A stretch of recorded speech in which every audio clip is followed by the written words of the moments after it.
I notice you get attacked, but you've been very consistent on the special counsel and the criminalization of political differences. Oh, yeah. Today, we see that Mueller announces that one of the things that he's going to go after Trump for, and Rosenstein says he can do it, is collusion. Now, he's inventing a crime. There's no such crime as collusion in the federal statute. You can't just make up crimes. Nobody likes collusion. If collusion had occurred, and there's no evidence it did, if collusion had occurred, it would be a political sin.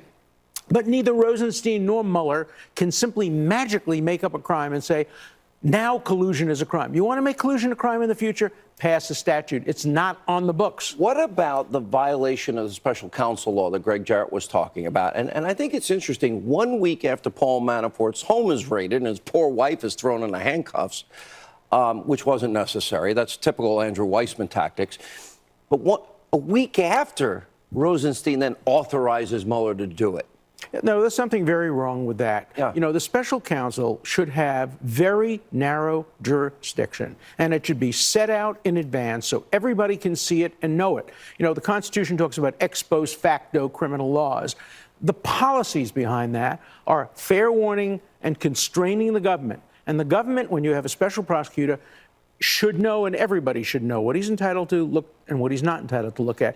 This special prosecutor is going to look at everything. He's beginning to look at President Trump's personal financial matters before he was president. Will he start looking at the women who are alleging actions against him? Where does it stop? We know that the Clinton special counsel started with Whitewater and ended up with a blue dress, and that's just wrong. Where does Jonathan Turley, a smart law professor, also on the other side politically than where I am, he made a good point. He thought the appointment by the Attorney General of the prosecutor Huber that actually helps Trump because it could move so much faster. I agree with that. And first of all, that's what should have happened when special counsel was appointed. They shouldn't have appointed a special counsel in the beginning.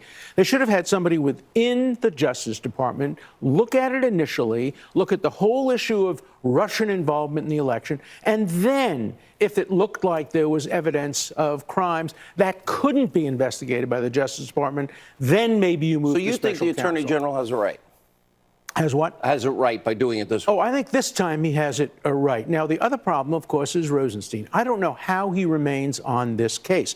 He is the major witness that any decent Trump lawyer calls. He's the guy who wrote the memo. The first question you want to ask him if there's an obstruction of justice investigation is, how can there be obstruction of justice? Yeah, you wrote the memo authorizing the firing. And How is he in the case? He renewed the FISA application. Yeah. And then he appointed Mueller. So he's conflicted on 1,000 different ways. All right, here's where we disagree.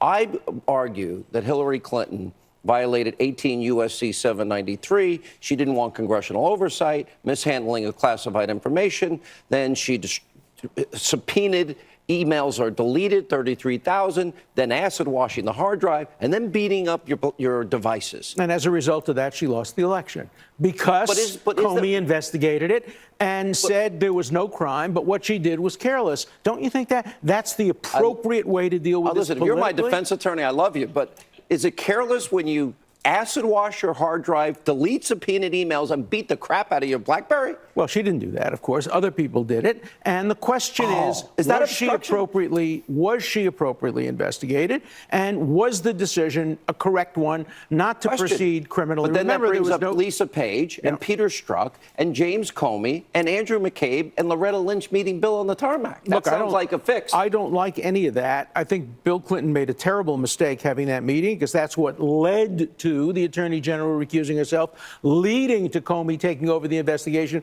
leading to the statement he made, leading to her losing the election. Strzok and Comey writing the exoneration months before they interview her or 17 other key witnesses? It's worth looking into. It sounds like a fix, is it? Not a special counsel, but it's worth looking into. Again, maybe a political sin, but not a federal crime. Okay, but if you write an exoneration before an investigation, not a crime. It sounds like the fix is in. That would be obstruction, wouldn't it? No. First of all, I don't think the Attorney General can obstruct justice by... I'm not talking about the Attorney General. I'm talking about the FBI director. It's a stretch, and I don't want to stretch the criminal law. You've exposed it. Let the people judge. Let the public judge.